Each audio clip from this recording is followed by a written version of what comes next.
Hello and welcome back to the Sports News. Right now I am joined by Scott Mirkes and Joel Chrisler of Sauk Prairie High School. Gentlemen, thanks for joining us here today.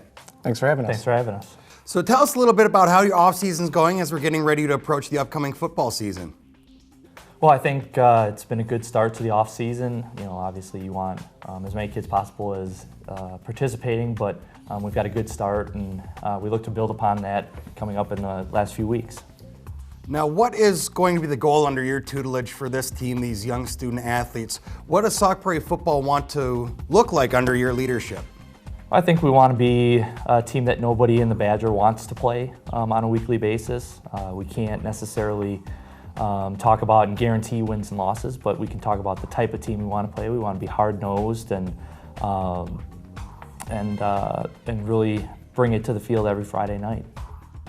Now, I want to ask you, moving on to this season from last year, there were a lot of changes that took place, especially with football here at the high school level in Wisconsin, whether it be safety issues, concussions, the way penalties were called, a lot of WIA changes. Can you talk to us a bit about how that will impact your season and what might play into your advantage or against your team this upcoming year? Well, I don't know that anything, as far as talking about concussions and player safety, I don't know that there's anything that that would change the way we prepare, that we do things in the high school realm. If we've been doing those things all along, making sure that our players are safe and we're teaching the game the right way. I don't know that there's any advantage or disadvantage that any changes have. We really look at practice as a way to teach. So it's not like we're old school and lining up 30 yards across from each other and just ramming each other for 2 hours a day. So. And you mentioned you don't do it that way. What are some of the strategies or practices that you guys employ with your student athletes to keep them safe, not only in game day to get them prepared, but in those everyday practices with the beating and banging to make sure your kids stay safe and enjoy playing the game? All right. I think it's just a matter of knowing your kids. I mean, first and foremost, we're about teaching the game and making sure that our kids are enjoying the playing experience and the experience of being on a high school team. That's really what high school athletics is about.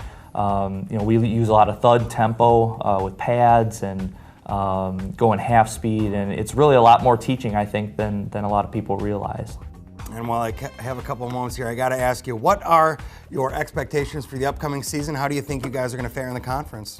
Well, I think, you're talking about the Badger Conference, which is one of the premier football conferences in the state, and, I think you'd be hard-pressed to find anybody in the state that would disagree with that. Our goal is to be competitive every Friday night, and even in our crossover games, we're starting out with Oregon and going to Fort Atkinson and playing Monroe.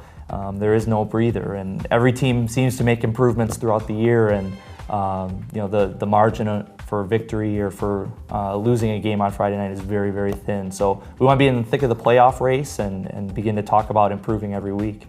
Well, we want to wish you luck in the Badger Conference this year, and thank you, gentlemen, for joining us here on the Sports News today. Great. Thanks for having us.